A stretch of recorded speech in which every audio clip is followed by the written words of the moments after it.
Ang matabang si Sora ay may kakaibang bibig. Magkaibigan kami. Dahil sa sobrang pagiging tapat, 1 taon pa lang kasal si Sora ay iniwan na siya ng kanyang asawa. Plano niyang magpakamatay sa dagat. Ngunit napagtanto niyang wala siyang lakas ng loob para tumalon. Minalas pa siyang maengkwentro ang isang parasito. Pumasok ang parasito sa kanyang leeg. Dahil sa pagkataranta, nadulas siya at nahulog sa bangin. At ang parasito ay nakarating lamang sa kanyang baba.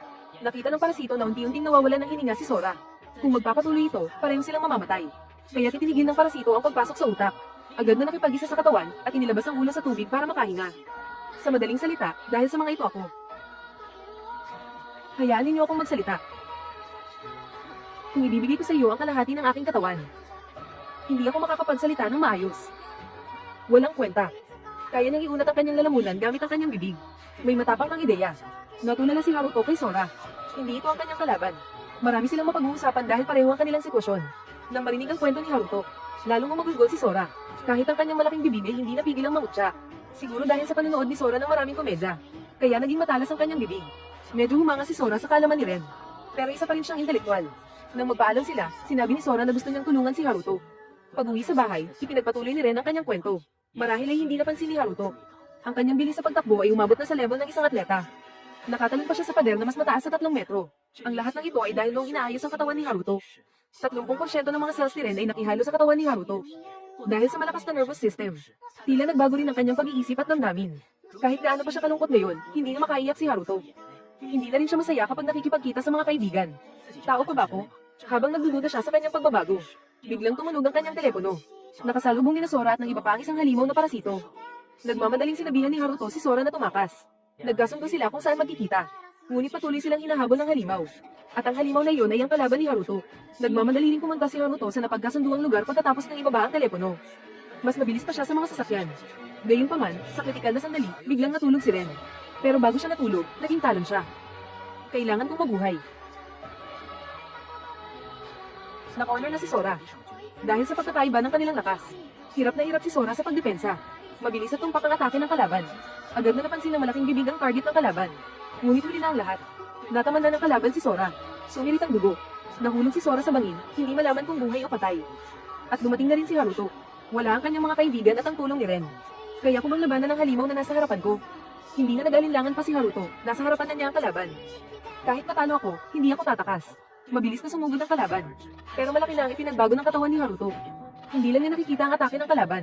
Kaya rin yung umiwas ng perpekto. Galit na sumugod si Haruto sa halimaw. Nagulat ang kalaban, tao pa ba ito? Inay. Inay, ngayon. Ngayon puputulan ko ang halimaw na yan mula sa katawan mo. Paulit-ulit na bumalik ang mga alaala ng nakaraan. Kahit gaano pa siya kagalit, hindi niya magawang saktan ng katawan ng kanyang ina. Nang akala ng halimaw ay panalo na siya. At handa na siyang tapusin si Haruto. Lumipad ang kanyang ulo. Nagkalasog-lasog ito. Dahan-dahang iniahon ng malaking bibig si Sora mula sa bangin. Sa huling laban, napansin ng malaking bibig na ang target ng kalaban ay ang puso. Kaya bago pa siya maparalisa, inilipat niya ang puso at iba pang mahalagang organ. Naiwasan niya ang malalang sugat. Patay na ang halimaw. Sumama si Haruto sa kanyang ama pabalik sa lungsod. Siya yun. Nandito siya sa malapit.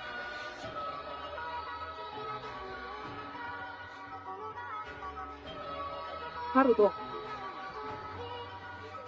Nakauwi na ako. Haruto. Pinulot ng bata ang asong nabangga ng sasakyan. Hinaplos niya ang aso na medyo mainit pa, medyo nakonsensya siya. Hindi kita nailigtas, pero mas mabuti pang mamatay sa maruming lugar na iyon. At walang awang itinapon ito sa basurahan. Nakatingin kay Haruto sa harapan. Bakit ang isang paglalakbay ay nagpabago sa kanya ng ganito? Ang lamig na iyon, parang hindi na si Haruto. Para kay Haruto, ang patay na tuta ay isang piraso lamang ng karne na hugis aso. Walang mali sa ginawa ko. May mali talaga. Hindi ganito si Haruto dati. Nakaupo si Haruto sa upuan, nagbago na ba ako? Pero para sa kanya, makatwiran ang ginawa niya. Naalala niya ang sinabi ng kanyang ama. Kailan ka naging ganito kalakas? Bakal ba ang puso mo? Pero naiintindihan ni Ren. Para sa kanya, hindi mali ang pag-iisip ni Haruto. Iba lang talaga kumpara sa dati. Ang sinabing piraso ng karne na humisaso. Parang ang paraan ng pagsasalita ko. Sa huli, inilibig pa rin ni Haruto ang tuta ng maayos. Gusto niyang sabihin kay Miko. Pero nakatanggap siya ng babala mula kay Ren, may paparating na kauri nila. Si Akina ang bagong lipat na estudyante sa paaralan. Pero isa ring parasito. Siya rin ang ipinadala ni Jin para bantayan si Haruto. Sinabi ni Akina kay Haruto na hindi niya lalamunin ang mga tao. Pumunta lang siya sa paaralang ito para tuklasin kung paano makikisama sa mga tao. Umaasa siyang magkasundo sila ni Haruto. Sinabi ni Ren na hindi niya siya lalabanan. Pero hindi ibig sabihin na magtitiwala siya sa kanya. Pagkatapos ng ilang sandali, hinailan ni Ren si Haruto paalis. Dahil malapit na naman siyang makatulog. Binalaan niya si Haruto nang huwag ibunyag ang kahinaan na ito kay Akina. Medyo nag-aalangan si Haruto. Kung talagang balak ng mga parasito na makihalubilo sa lipunan ng mga tao, hindi naman siguro masama. Pero nandyan pa rin ang nakaraan, kahit gaano pa sila katalino. Ang kanilang kalooban ay parang mga insekto pa rin. At totoo nga, lahat ng sinabi ni Akina ay kasinungalingan. Mabait sa panlabas. Pero palihim na nanguhuli ng makakain sa labas ng paaralan. Naapektuhan ng pagdating ni Akina ang buhay ng maraming tao. Una ay si Hana. Dahil sa kanyang pakiramdam, nalaman niyang papalapit si Haruto. Pero sa pagkakataong ito, nagkamali siya ng taong inakala niya. Tiningnan siya ni Akina ng may panghihinayang. Pero agad niyang napansin ang kakaiba kay Hana. Gusto niya itong dalhin para pag-aralan. Buti na lang at dumating si Haruto sa tamang oras. Kung magtatangka kang hawakan ng taong malapit sa akin, papatayin kita agad. Sinabi ni Akina na ayaw niyang makipag-away. Tumalikod na lang siya at umalis. Pero, ganito talaga ang tadhana. Nakita sila ni Miko na magkasama. Nagsalita pa si Hana ng mga malalanding salita. Kakatapos lang mag-away. Ngayon naman, may kasama ka ng ibang babae. Ano pang sasabihin mo? Sinabi ni Hana kay Haruto ang tungkol sa telepatiya. Iniisip niya na ito na siguro ang tadhana. Basta malapit lang si Haruto, mararamdaman niya ito. Pero alam ni Haruto na ang nararamdaman niya ay ang mga electrical waves lang na inilalabas ng parasito. Pinayuhan niya si Hana nang huwag nang maniwala sa pakiramdam na ito. Pero wala itong pakialam si Hana. Gayunpaman, ang taong pinakamasakit na nasaktan sa kakaibang love triangle na ito ay ang lalaking nakasombrero na si Ikika. May gusto si Ikika kay Hana. Pero nalaman niya ang babaeng gusto niya ay laging nakatingin kay Haruto. Kaya, hinanap niya si Haruto para makipag-away. Ikaw na naman. Sino pag gwapong nilalang? Pero paano niya malalaman na ngayon, kaya na ni Haruto na habulin ng isang tren. Isang kamay lang ang ginamit ni Haruto para maiwasan ang suntok niya. Dati naman, ang hine-hine niya. Pagkatapos magpalit ng hairstyle, angas na rin makipag-away. Pero, pinagbigyan na siya ni Haruto. Nakasalubong naman ni Ikika si Akina. Anong tinitingin-tingin mo? Girlfriend ko to. Agad na sumugod si Ikika para makipag-away. Ang resulta, natalo na naman siya agad. Pero si Ikika, gangster pa rin, sabi ni Solo. Kahit pagtulungan ka namin, solo pa rin yun. Sa pagkakataong ito, nagsama siya ng mga kasama para makabawi. Naramdaman ni Ren ang pagka-agresibo ni Akina. Hirap na hirap si Haruto na makahanap ng pagkakataon para humingi ng tawad kay Miko. Kailangan pa niyang tumakbo para awatin sila. Akala ni Haruto ay maghahasik ng lagim si Akina. Kaya hinayaan niya na lang na umalis muna si Akina. Ako na ang bahala sa mga natitira. Nagkakamali kay Kika, mga agaw ka na nga ng girlfriend, magsasama ka pa ng barkada. Tumayo ang leader. Walang sabi-sabi, sumuntok agad. Kung wala kang alam, huwag kang magsalita ng kung ano-ano. Kung ayaw mong makinig sa dahilan, tikman mo ang sakit. Takbo. Talo tayo. Siguradong talo tayo sa laban. Parang madalas napapaaway si Haruto nitong mga nakaraang araw. Parang may mali kay Miko. Ikaw ba talaga si Haruto? Tahimik. Pasensya na, nagkamali ako ng akala. Hindi alam ni Haruto kung paano sisigat. Kahit minsan ay pabago bago pa rin ang emosyon niya. Agad naman siyang nakakabawi ng katinoan. Pero para kay Ren, maganda itong senyales. Bilang isang nilalang, malakas na siya. Inaaliw mo ba ako?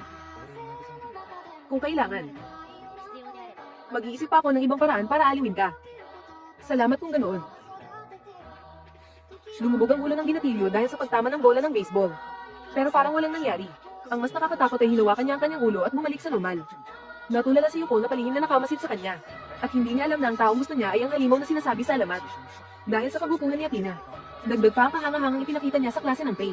Nakakuha siya ng atensyon ng maraming babae. Isa na doon si Yuko. Palihim niyang tinitingnan si Akina. At tahimik na nag-aalala para sa kanya. Para malaman ang katotohanan, palihim niyang sinundan si Akina. At nasaksihan niya mismo ang pagbabago ng anyo nito sa isang sulok.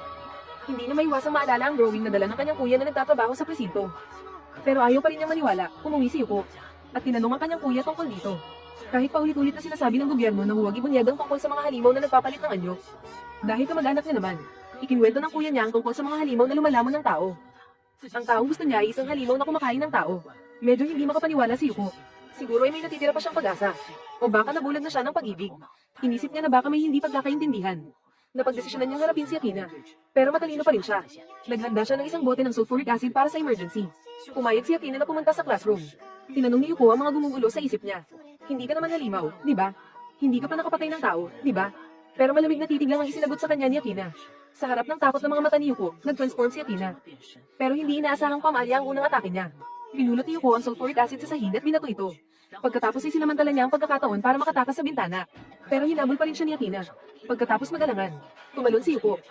Mabuti na lang at may sanga ng puno na sumalo sa kanya at nawalan siya ng malay. Dahil naman sa pagkatunaw ng sulfuric acid, hindi na nakabalik sa anyong tao si Akina. Nabaliw na rin ang kanyang pag-iisip. Hindi na niya makontrol ang pagkawal sa dugo. At pinatay niya ang mga guro at estudyanteng dumating para tumingin sa nangyari. Kasabay ng pagbabagong anyo ni Akina, nakatanggap din ng babala si Haruto mula kay Ren. Pagkatapos, sa harap ng mga nagulat na kaklase, pumari pa siya ng takbo palabas ng classroom. Habang tumatakbo, ramdam ni Ren ang pagbabago at ang direksyon ng paggalaw ni Akina. At nalaman niyang papunta ito sa classroom ni Haruto. Pero hinarang din na ng mga kaklase niyang nagtatago ang pinto ng classroom. Kung lalaban na niya si Akina, siguradong mabubunyag ang kanyang pagkatao. Wala siyang nagawa kundi sumama sa mga kaklase niya sa pagtatago. Pero walang kamalay-malay ang mga kaklase niya. Kahit pa sumisigaw ang guro, wala silang pakialam. Narinig ni Haruto mula sa guro na hindi pa nakakalabas si Miko. Bumalik siya sa classroom. Sa dinaranan niyang hallway, nakita niya ang karuman-duman na pangyayari. Napaluhod siya sa sakit. Hawak ang kanyang dibdib na parang gusto niyang punitin. Kasalanan niya lahat dahil hindi siya agad kumilos. Pero agad din siyang kumalma. Na parang walang nangyari. Pinagbuti niya ang kanyang pandinig. Narinig niya ang paghinga ng halimaw at ang iyak ng ilang estudyante. Sa isang sulok, sa wakas ay nakita niya si Miko. Halos bumuo ang mundo ni Miko nang yamakap siya kay Haruto. Tinalo siya ni Haruto na ayos na ang lahat. At handa na niya itong ilayo. Pero napansin niyang hindi na makatayo si Miko sa sobrang takot. Nakita ng dalawa pa nilang kaklase ang pagiging kalmado ni Haruto kaya inisip nilang halimaw din ito. Sa kabila ng babala ni Haruto, nagtakbuhan sila sa takot. Dahil doon, pagliko pa lang nila, diretso na sila sa kapahamakan. Hindi pinili ni Haruto na lumaban. Ang gusto niya lang ay iligtas si Miko mula sa panganib.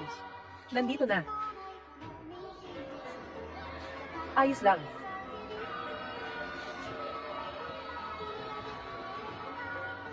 Kailangan pang tumalon ulit.